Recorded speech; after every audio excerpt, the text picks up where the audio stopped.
Let us look now at the Queen's pawn openings, and by far the most popular of those is the pawn to Queen's 4.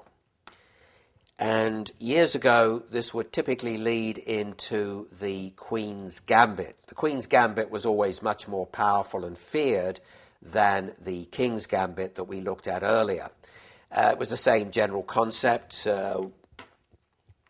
Black would respond, pawn to Queen's Bishop 4 in this instance.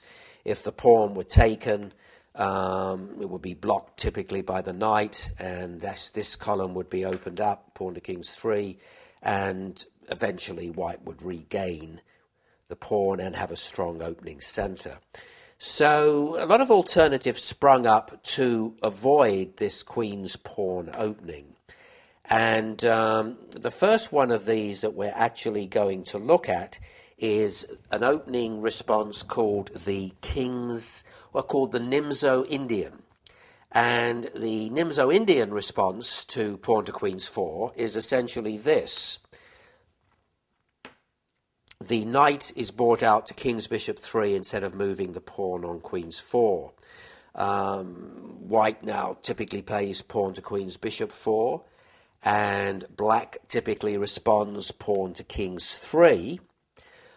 Various ways to go at this point, as usual.